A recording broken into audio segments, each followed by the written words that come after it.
Hey everyone, welcome back to the channel. Today's story begins on a quiet Monday morning in a towering glass building in the heart of the city. The headquarters of one of the most powerful companies in the region was already buzzing with activity. Employees rushed through the marble lobby holding coffee cups, security guards checked IDs, and executives moved quickly toward elevators, preparing for another high-pressure day. At the very top floor of that building sat the office of CEO Daniel Carter, a man known for his sharp instincts, powerful leadership, and zero tolerance for mistakes.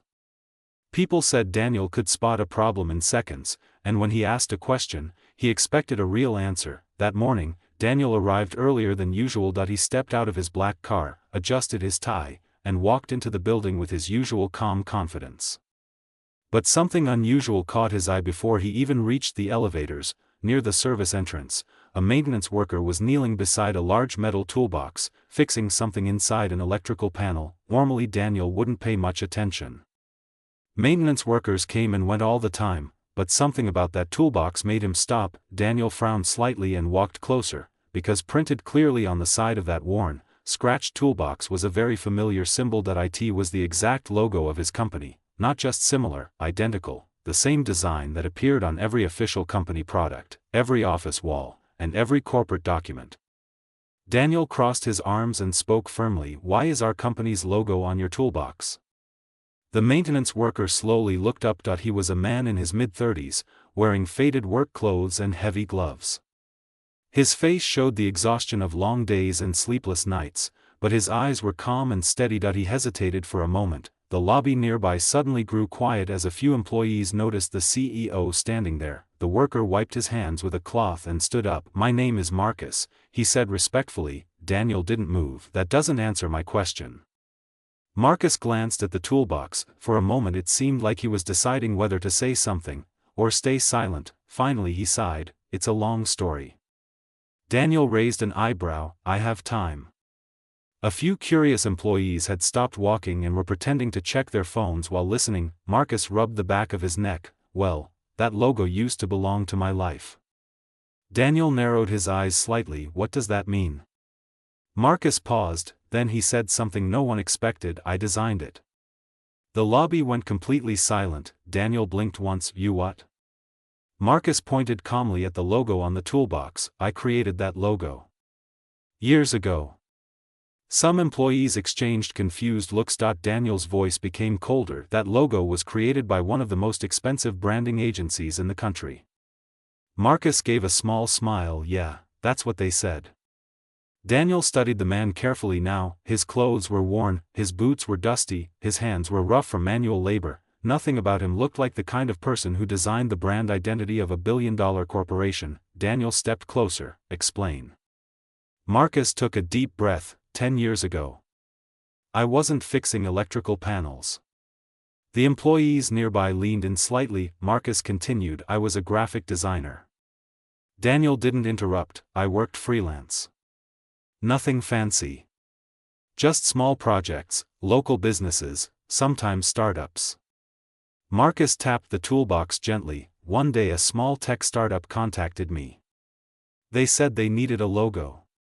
They didn't have much money, but they had a big dream." Daniel's expression slowly changed. "Your company?" Marcus nodded. "At the time it was just 3 guys working out of a tiny rented office." Daniel remembered those days. The company had been nothing back then. No skyscraper, no global reputation, just an idea. Marcus continued speaking. "They told me they wanted a symbol that represented growth, connection, and trust." He pointed again to the logo. "So I designed that." Daniel felt a strange feeling forming in his chest. "But that design was later registered and owned by the company," Daniel said carefully. Marcus nodded again. "Yeah. They bought it from me." Daniel crossed his arms. "How much?" Marcus chuckled softly. $500. Some employees gasped quietly. Today that logo represented a brand worth billions. Marcus shrugged. At the time it felt like a lot of money. Daniel stared at the toolbox again. "But if you designed it, why are you working here as a maintenance worker?" Marcus didn't answer immediately. He looked down at his hands, then he said quietly, "Life happened." The CEO waited. Marcus spoke slowly now. 2 years after that project, my wife got sick." His voice softened, very sick. The curiosity in the lobby slowly turned into sympathy. Medical bills started piling up. I sold my equipment. My computer. My office furniture. Marcus swallowed, but it still wasn't enough. Daniel felt the atmosphere around them shift. Marcus continued, "Eventually I had to stop designing completely.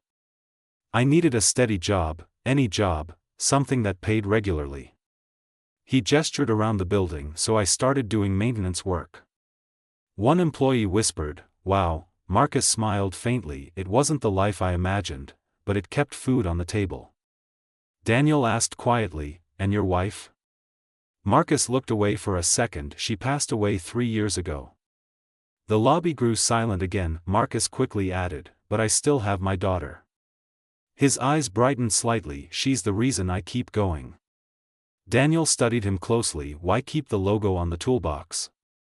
Marcus ran his hand over the scratched metal surface. "Because it reminds me that once I created something that mattered."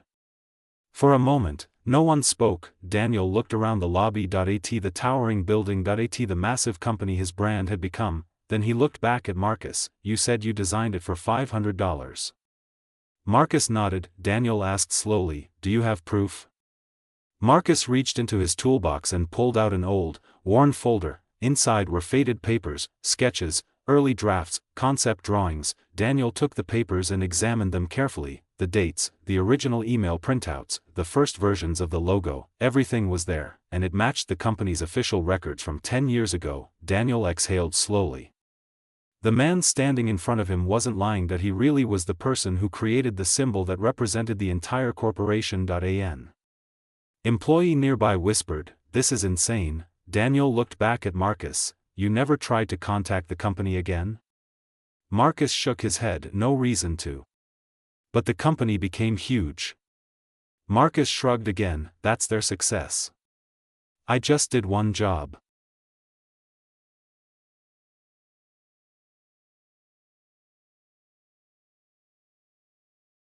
Daniel suddenly noticed something else. On the inside of the toolbox lid was another drawing. A different design, cleaner, more modern. Daniel pointed at it. "What's that?"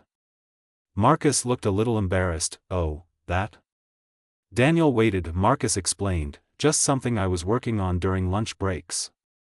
Daniel studied the design. It was incredible. A refined evolution of the company's current logo, stronger, more modern, more powerful. Daniel felt a chill run through him. "Did you ever show this to anyone?" Marcus shook his head. "No, why not?" Marcus smiled slightly. "Who would listen to a maintenance worker?" The words hit the room harder than anyone expected. Daniel looked at the drawing again, then at Marcus, then at the employees watching. Finally he said something that stunned everyone, "Come with me." Marcus blinked. "Sir?" Daniel turned toward the elevators. "I want the design team to see this." Marcus hesitated. "I'm still on shift," Daniel replied calmly. "I'll handle that." Within minutes, the CEO and the maintenance worker were walking together toward the executive floors. Employees whispered in disbelief. Inside the conference room upstairs, the company's top designers gathered around the table. Marcus nervously placed his sketches in front of them. They studied the design carefully. Minutes passed, then one designer whispered, "This is brilliant." Another said, "It solves the branding problem we've been struggling with for months." Daniel leaned back in his chair, watching Marcus, watching the designers. Finally the lead designer looked up. "Where did you find this?" Daniel pointed at Marcus. "He created it." The room exploded with shocked reactions. For the first time all morning, Marcus looked completely overwhelmed. Daniel stood up and walked to the window overlooking the city. Then he turned back toward the room and asked Marcus one final question. "If I offered you a job here, not as a maintenance worker, but as part of the design team, would you accept?" Marcus stared at him, completely speechless. His hands trembled slightly. "Are you serious?" Daniel nodded. "You helped build the identity of this company before it even existed." He paused. "It's time you helped shape its future." Marcus looked down at the sketches again, then he thought about his daughter, about the years of struggle, about the toolbox, and the logo. Finally he smiled. "Yes." And just like that, the single dad with the scratched toolbox and the hidden talent walked out of that building. Later that day, Not as a maintenance worker, but as the newest creative designer of a billion-dollar company. Sometimes the greatest talent in the world isn't sitting in fancy offices, sometimes it's quietly fixing wires, carrying tools, and waiting for someone to finally ask the right question. And all it takes is one moment, one question, one chance, to change everything, and that's the story of the day. A CEO asked a simple question about a toolbox, and discovered a secret that shocked everyone. If you enjoyed this story, make sure you like the video, subscribe to the channel, and share it with someone who believes hard work and hidden talent always deserve a second chance. Thanks for watching, and we'll see you in the next story.